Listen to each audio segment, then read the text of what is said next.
Hello mga guys, ito na yung ano natin, ito na yung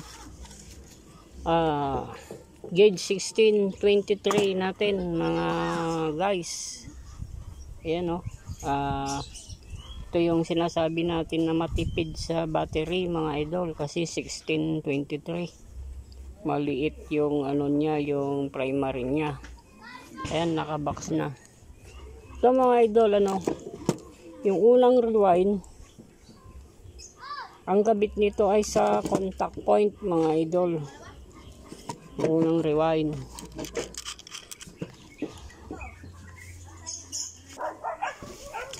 Ito yung unang rewind natin mga idol. Ito yung una. Ayan o. Ito yung una. Kasi ito yung nakadikit eh. Una. Ito yung una. Ito yung huling rewind mga idol ito. Ito yung huli. Ang kabit nito, ito, unang rewind sa platino, contact point pang ibaba. Ito mga idol. Ayan. Ayan. Kakabit natin. Ayan o. Ayan. Contact point pang ibaba.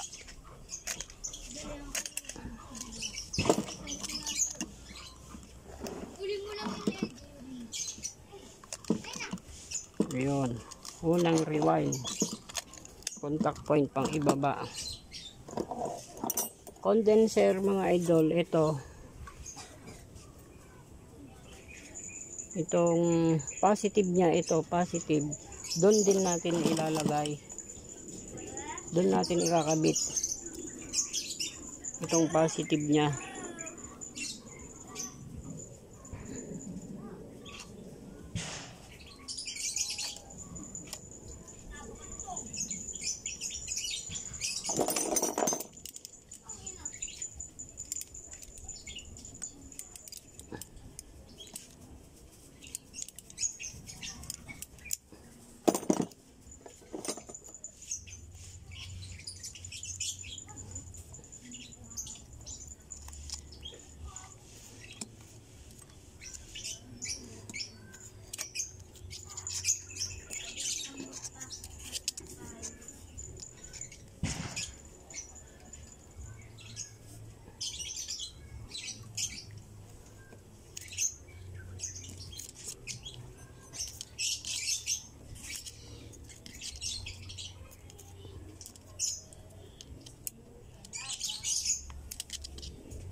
Ito yung positive ng condenser natin mga idol. Ito 1, 2, 3, 4, 5 condenser. Itong positive, ito ilalagay, i-connect natin dito sa pang ibaba, kasabay nitong unang rewind ng primary. Ayan. Yun. Yan ang connect niyan mga idol.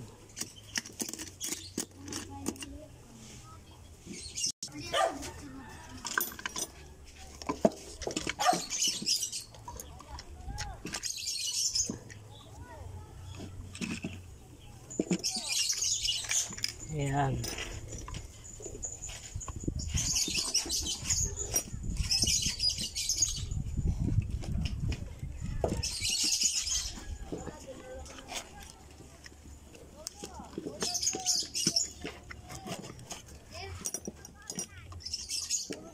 Itong huling dulo ng rewind mga idol, primary, huling dulo niya, kabit sa positive battery.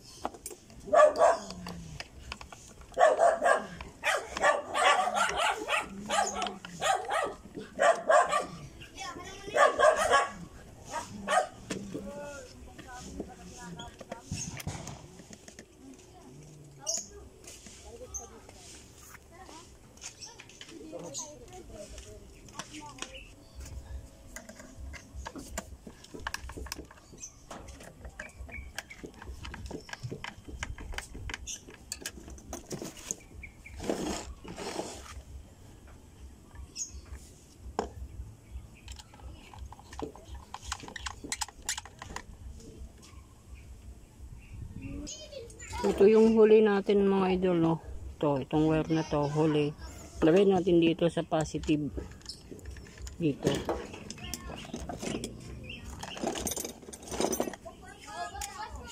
Positive battery.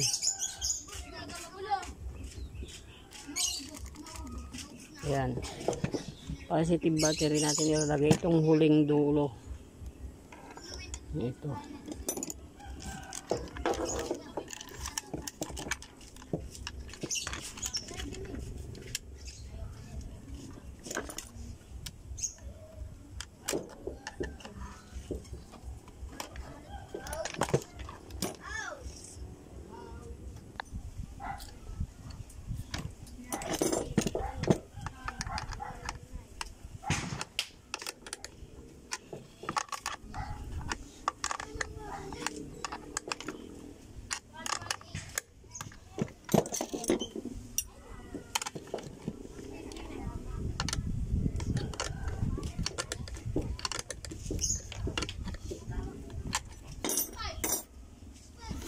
Ayun, connect na mga idol, no?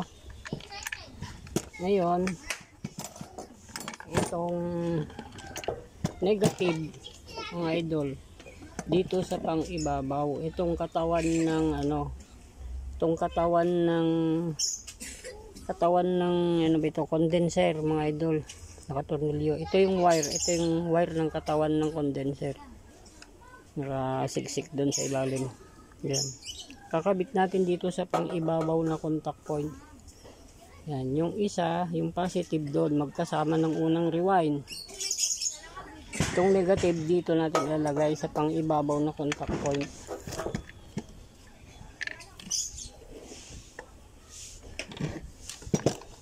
Ito yung pang ibabaw, i-connect natin. Yan, ganon.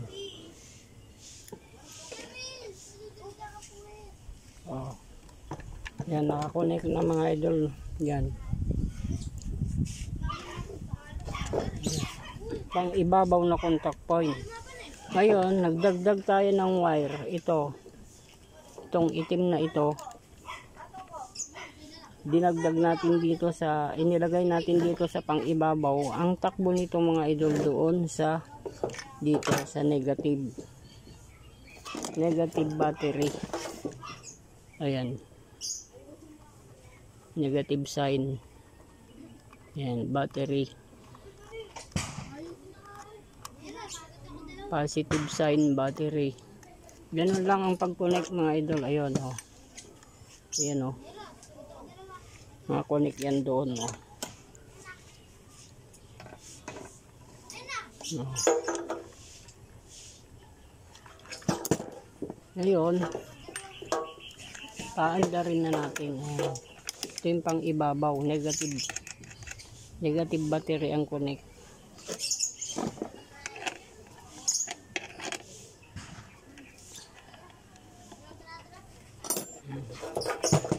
Kakabit natin itong battery, itong wire ng battery. Yan. Yan.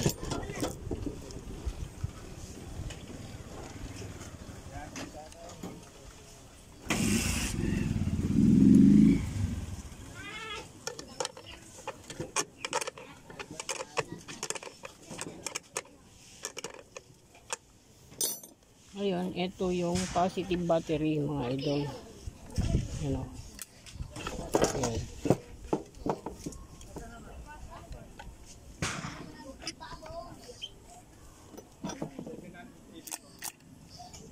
Yan, masyadong madiin. Yun. Dar na. Madiin pa.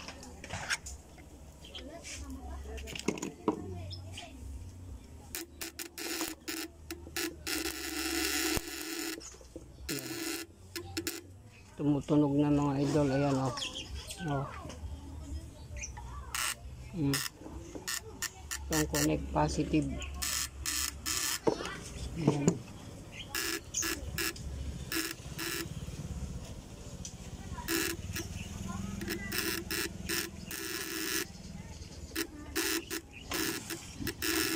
Yan, ganun lang yung connection mga idol.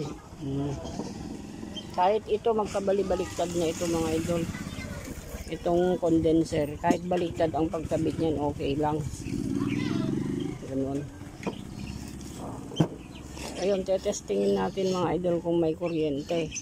Wala pang secondary ito ha. Testing natin itong bumbilya. Ito, 220 volts to mga idol. LED light nga lang. LED light.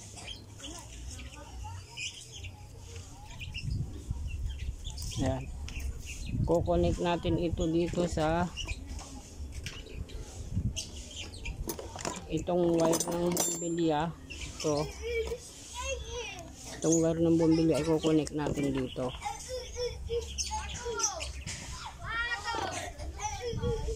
Sa pang-ilalim na contact point, yung unang rewind. Yan yung unang rewind. Yung dulo ng unang rewind. Yan, dyan natin kinonek yung bumbilya, yung ground ng bumbilya. Yan. Yun. Patutunugin natin kung may kuryente ba. Yan.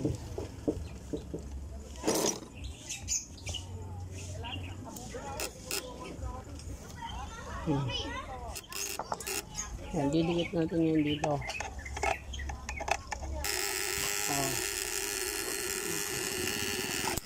Ayan mga idol, ilaw na diba?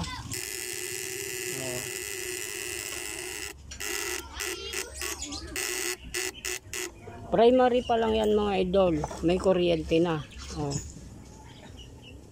May kuryente na, primary pa lang yan. Wala pang ano yan, wala pang secondary. Yan. Pag may secondary na yan, lalong malakas na. Testing natin sa baterya mga idol, ikabit. Kung mapailaw niya to. Natural, siyempre, LED light lang ito, mahina lang ang kuryente nito. Pero bakit hindi niya mapailaw itong 12 volts? Ayan di umilaw na sana. Ayan 12 volts line yan mga idol ito battery mapailaw niya sana yan 12 volts ayan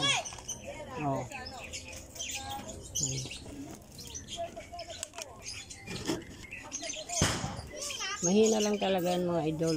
Itong LED light madali lang pailawin, pero 12 volts hindi niya kayang pailawin yung 12 volts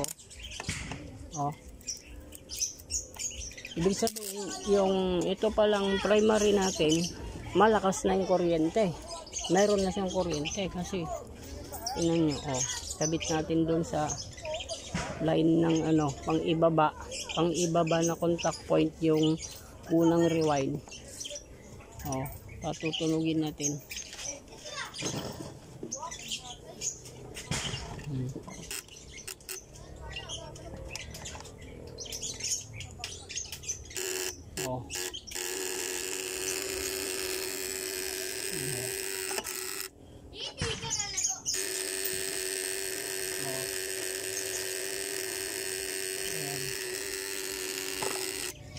Yung vibrator walang init mga idol. Ayan.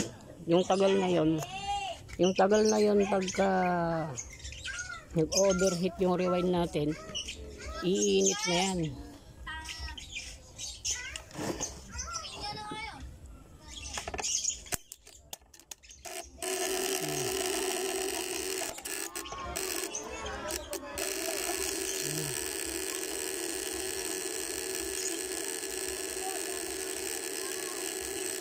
Patagalin natin mga idol para malaman natin kung iinit yung contact point.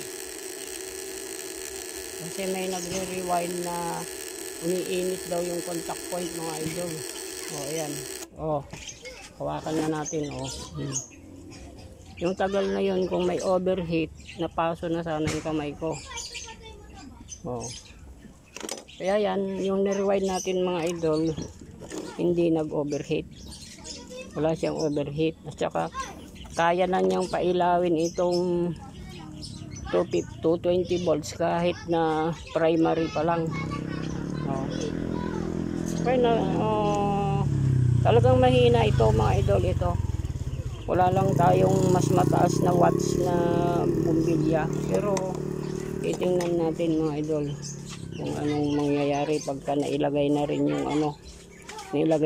yung secondary. So okay mga idol, bago tayo magpaalam, mayroon dito tayong mga kasabwat na nagpapa-shoutout. Ito mga idol, ayan Roel Marquez. Ayan idol, 1422, maganda din po ba anong capacitor magandang gamitin po sa aparato idol? Shoutout po from Nueva Ecija. Mega love, shout out po sa inyong lahat dyan sa Nueva Ecija mga idol, mga sir, mga madam. Yan Roel Marquez from Nueva Ecija. Meron pa isa, ito, boss, ilang kilo po ba yung primary at secondary? At shout out from Cagayan Valley. May bagnal daw kada kayo dito apo, Cagayan Valley, kapadak ng Ilocano. Gandang tanghali, magandang araw po sa inyong amin dyan, mga kakabsat, mga ka-Ilocanuan. Ayan si Bin Cabildo 2480. Yan, Cagayan Valley mga idol. Ayan, maraming salamat sa inyong suporta mga idol. Ayan, tutukan nyo lang tong ginagawa natin mga idol, kay maganda ito, tipid ito, 1623, tipid sa battery. Ayan, primary pa lang yan mga idol. Okay mga idol, pa-subscribe naman dyan, paki-share ang ating video at pakipindot ang notification bell mga idol. Abangan ninyo yung pagkabit natin ng secondary dito na gauge 23 mga idol. Ayan, maraming salamat po. Bye-bye na po.